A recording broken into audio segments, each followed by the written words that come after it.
सकती हैं। आपको बताएं कि हाइपरलूप यातायात एक अत्याधुनिक तकनीक है और भारत का पहला हाइपरलूप टेस्ट ट्रैक बनकर तैयार हो चुका है।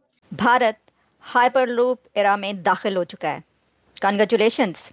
और ये बनाया किसने है? मजे की बात है, इंडिया रेलवेज और आईआईटी मद्रास ने बनाया है। ठीक है, उनके स्टूडेंट्स ने बनाया। और जब वहाँ पे आईआईटी बन रही थी तब हम यहाँ पे बैठ के तालिबान को ट्रेन कर रहे थे अमेरिकन डॉलर्स के लिए और जाके उनको जहाज के ऊपर भेज रहे थे। आईआईटी मद्रास के डिस्कवरी कैंपस ने हाइपरलूप ट्रेन ट्रैक का टेस्ट कामयाबी से मुकम्मल कर लिया है। मैंने भी आज ये खबर पढ़ी है, उधर आईआईटी मद्रास है और इधर आईआईटी मदरसा, जो हम इतने सालों से रेल मंत्री अश्विनी वैष्णव ने अपने सोशल मीडिया प्लेटफॉर्म एक्स पर इसकी जानकारी दी है। उन्होंने इससे जुड़ा एक वीडियो भी एक्स पर जारी किया है। जितने भी मुस्लिम कंट्रीज हैं, आप लीबिया उठा लें, लेबनान उठा लें, आप इराक उठा लें, आप शाम उठा लें, आप फलस्तीन उठा लें, ये हमारे यहाँ ही क्यों मसला पाया जाता है? हमने अभी अपने कल के प्रोग्राम में बात की थी कि पूरी दुनिया पर इंडिया से के आईआईटी से पढ़कर निकलने वाले पूरी दुनिया की टेक कंपनीज पर रूल कर रहे हैं। हमारी आपस में बनती नहीं है, जितने भी इस्लामी ममालिक हैं, ठीक है, एक्सट्रीमिज्म को प्रमोट करते हैं, एक दूसरे के साथ खड़े नहीं होते। अच्छा। फिर जब कोई मसला हो जाता है हम कहते हैं जुल्म हो गया, जुल्म हो गया। एशिया का इंडिया वो पहला कंट्री बन गया है जहां पर ये कामयाब टेस्ट हुआ है और इंडिया ही वो पहला कंट्री बनेगा एशिया का कि जहां पर ये हाइपरलूप ट्रेन ट्रैक बनाया जाएगा। हाइपरलूप ट्रैक होता है, इसमें जो ट्रेन की स्पीड होती है वो जहाज से भी ज्यादा होती है और ये यूरोप के अंदर और वेस्ट के अंदर ये कल्चर चल रहा है। एशिया के अंदर इंट्रोड्यूस करवाने वाला ये कल्चर पहला मुल्क इंडिया है, ठीक है। और उसके साथ इन्होंने 7 कॉरिडोर्स भी बना लिए हैं इसी ट्रेन के, जो कि इंडिया के बहुत बड़ी सिटीज को आपस में कनेक्ट करेंगे। जय हिंद दोस्तों, भारत के लिए बहुत ही बड़े अचीवमेंट हुआ है जो कि आईआईटी मद्रास के डिस्कवरी कैंपस के जो स्टूडेंट हैं वो बहुत ही बेहतरीन तरीके से हाइपरलूप ट्रेन ट्रैक को सक्सेसफुली टेस्टिंग कर दिए हैं, जो कि पूरे एशिया में भारत पहला कंट्री बन गया है जो कि हाइपरलूप ट्रेन ट्रैक को सक्सेस किया है। और इस पर पूरी दुनिया के साथ साथ पाकिस्तान को बड़ा झटका लगा है। क्या कह रहा है पाकिस्तान मीडिया, चले देखते हैं उसके बाद बात। जो हाइपरलूप ट्रैक टेस्ट है वो कोई आसान काम नहीं है। देखिए, हाइपरलूप टेक्नोलॉजी की बात तो कई 100 सालों से हो रही है, हंड्रेड्स ऑफ ईयर्स से।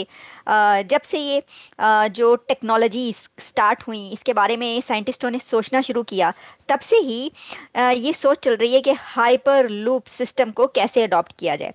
लेकिन इस दौर में अगर आप देखें, इस एरा में इसके ऊपर कौन बात करता है तो वो हैं एलॉन मस्क।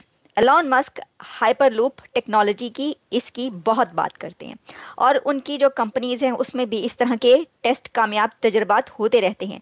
लेकिन इंडिया ने ये टेस्ट जो किया है कामयाब, इसके बाद एशिया का इंडिया वो पहला कंट्री बन गया है जहां पर ये कामयाब टेस्ट हुआ है और इंडिया ही वो पहला कंट्री बनेगा एशिया का कि जहां पर ये हाइपरलूप ट्रेन ट्रैक बनाया जाएगा। अब हम आपको इसकी थोड़ी सी अगर टेक्नोलॉजी बता दें उसके बाद हम आगे बढ़ते हैं।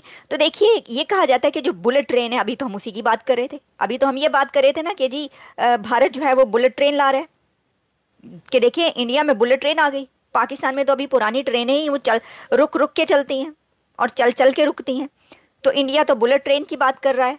तो बुलेट ट्रेन से आगे निकल गया इंडिया अब कह रहा है हाइपरलूप, अब वो हाइपरलूप ट्रैक की बात कर रहा है। तो जिनके पास अभी जो बुलेट ट्रेन की ही बात नहीं कर रहे, बुलेट ट्रेन तक ही नहीं पहुंचे, तो वो हाइपरलूप तक कैसे पहुंचेंगे? अच्छा, अब इसके अंदर मुंबई और पुणे में रहने वाले लोगों के लिए हम बता दें कि मुंबई टू पुणे ट्रैवल कहा जा रहा है कि हाइपरलूप ट्रेन के थ्रू जब आप ट्रैवल करेंगे तो 25 मिनट्स में पहुंच जाएंगे। यानी कि 7, 8, 10 घंटे का सफ़र आप समझ लें 1 घंटे के अंदर अंदर कंप्लीट हो जाएगा। कहीं पर 30 मिनट में 30 मिनट्स में पहुंच जाएंगे, कहीं पर घंटे में पहुंच जाएंगे। तो यूं आप बैठेंगे और निकलेंगे और पहुंच जाएंगे। वैसे दुनिया का मुस्तकबिल यही है, फ्यूचर यही है, हर जगह यही हो रहा होगा। बल्कि इजीली जो है फिर तो जो घंटों का ट्रैवल होगा शायद वो मार्स की तरफ हो, दूसरे प्लैनेट्स की तरफ हो। एलॉन मस्क कहते हैं कि प्लानिटरी कॉन्शियसनेस के बारे में सोचिए अब आप, तो मिनटों में आप पहुंच जाएंगे। अच्छा, अब क्योंकि वैसे तो अल्लामा इकबाल ने कहा था कि सितारों पर नज़र जिनकी है आसमानों पर, या नज़र जिनकी है जो कदम रखते हैं सितारों पर। तो बात यह है कि जो कदम रख रहे हैं वो इकबाल के शाहीन इंडिया से निकल रहे हैं।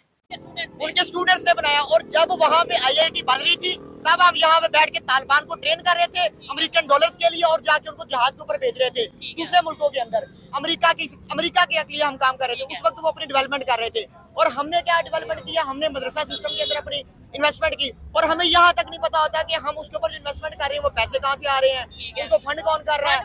ये बड़ी हैरत वाली बात है जो आपने दिलशाद भाई बताई है। मुझे ये तो खबर मिली थी कि IIT जो है उन्होंने मिलकर, लेकिन वहाँ के स्टूडेंट्स ने और इंडिया के रेलवे ने मिलकर ये सिस्टम बनाया है। जबकि अगर पाकिस्तान की बात करें, अब मैं आपकी तरफ भी आता हूँ। अंबर जी, आप क्या कहना चाहेंगी इस खबर का? आपको पहले पता था? हाँ जी, मैंने भी आज ये खबर पढ़ी है। उधर IIT मद्रास है और इधर IIT मदरसा, जो हम इतने सालों से सुनते आ रहे हैं, और यहाँ पे चल रहा है। यहाँ पे पता है हमने क्या उनको कम्पीट करना है। आप अक्सर मुझसे जो भी वीडियो बनती है, आप कंपैरिजन की बात करते हैं। भाई आप बताएं, आप मुझे बताएं, जहाँ इस टाइम इंडिया खड़ा है, बनता है कंपैरिजन हमारा? नहीं तो दिलशाद भाई, मैं कंपैरिजन की बात नहीं अमर जी मैं करता, मैं बात करता हूँ सीखने की। मुझे खुद इस बात में बड़ी हैरानगी होती थी। सुहेब भाई रोज माइक उठा के मेरे पास आ जाते हैं, आप जी कंपेयर करना शुरू करते हैं। भाई किस तरह कंपेयर करें? वो जो है डेवलपमेंट में आगे जाते जा रहे हैं, ट्रेन बना रहे हैं, 4th लार्जेस्ट इकोनॉमी बन रहे हैं, फॉरेन पॉलिसी उनकी तगड़ी है। वहाँ पे पूरा उन्होंने वर्ल्ड कप होस्ट किया, बड़े अच्छे तरीके से ऑर्गेनाइज किया। हमारे यहाँ पे एक दफा ये डी चौक वाला मामला हो गया, उसमें फंस गया। चैंपियन ट्रॉफीज हमारे यहाँ कैंसिल होने के ऊपर। अब ये देखिए जो कॉरिडोर की बात करें, हमने भी तो कॉरिडोर शुरू किया था ना, चाइना पाकिस्तान इकोनॉमिक कॉरिडोर, और उसमें तो हमें इतना अच्छा मौका दिया जाता है। सारी इन्वेस्टमेंट चाइना ने करनी थी, क्योंकि हम पीछे रह गए। अब आपको पता है कितने अरसे से वहाँ पे काम बंद पड़ा हुआ है। आज आके हमारे पास उम्मीद भी यही थी कि CPEC चलेगा तो हम जो है वो आगे निकल जाएंगे। लेकिन हमारे इंस्टीट्यूशन से कौन से ऐसे लोग पढ़ के गए हैं जो कि बाहर किसी इंटरनेशनल स्टैंडर्ड्स के ऊपर काम कर रहे हैं? अब ये जो IIT गालबन सुंदर पिचाई जो गूगल का CEO है, वो भी IIT से पढ़ के गया। हमारा कोई ऐसा इंस्टीट्यूट दिखाएं जहाँ पे उन लोगों ने लेजेंड्स प्रोड्यूस किए हो, जिन्होंने जाके इंटरनेशनल सतह के ऊपर काम किया हो। हमारे यहाँ तो स्टूडेंट्स 18 से 20 लाख स्टूडेंट्स जो है वो वैसे पाकिस्तान छोड़ के बाहर जा चुके हैं अपनी एजुकेशन कंप्लीट करने के बाद, क्योंकि यहाँ पे तो फैसिलिटीज ही नहीं है एजुकेशन की। इवन हमारा जो मैं जिस इलाके से बिलोंग करता हूँ, वहाँ पे रेलवे लाइन जो ट्रैक्स है वो भी उखाड़ के ले गए हैं। वहाँ पे रेलवे का कोई निज़ाम ही मौजूद नहीं है। और दोस्तों, जैसे कि आपने वीडियो में देखा, पाकिस्तानी खुद कह रहे हैं कि उनका हालत क्या हुआ है। जब भारत IIT पर फोकस दे रहा था, भारत टेक्नोलॉजी पर फोकस दे रहा था, तब पाकिस्तान जिहाद के नाम पर रेडिकल मतलब माइंडसेट बढ़ा रहा था। लोगों को मदरसा के अंदर बच्चों को टेररिस्ट बनाने की शिक्षा दे रहा था, और आज वही हो रहा है। भारत में IIT मद्रास के अंदर हाइपरलूप ट्रेन ट्रैक को सक्सेसफुल कर रहे हैं जो कि यूनिवर्सिटी के स्टूडेंट, और पाकिस्तान में मद्रासा IIT बन रहा है और उसमें रेडिकल होकर अपने ही देश को बर्बाद कर रहे हैं, जो कि आने वाले जनरेशन है। और इसके साथ साथ जिस तरह ये पूरी एशिया में पहला भारत बन गया है जो कि हाइपरलूप ट्रैक को सक्सेस किया है, जो कि मुंबई से पुणे और जो कि दिल्ली से मुंबई, यहाँ पर जो 7-8 घंटे की सफ़र को सिर्फ और सिर्फ 25 मिनट में लेकर पहुँचा देगा, जब ये ट्रेन ट्रैक बन जाएगा और यहाँ पर लोग सफ़र करेंगे। और इसके साथ साथ इस जो टेक्नोलॉजी है, इस पर ज़्यादातर एलन मस्क के कंपनी इस पर काम कर रहे हैं, बात कर रहे हैं इस टेक्नोलॉजी को लेकर, और पूरी एशिया में भारत उसको सक्सेसफुल करके दिखाया है, जो कि बहुत ही गर्व की बात है भारतीय लोगों के लिए। और इसमें पाकिस्तान देखकर सिर्फ सर पिट रहा है, क्या किया है अपने देश को बर्बाद करके।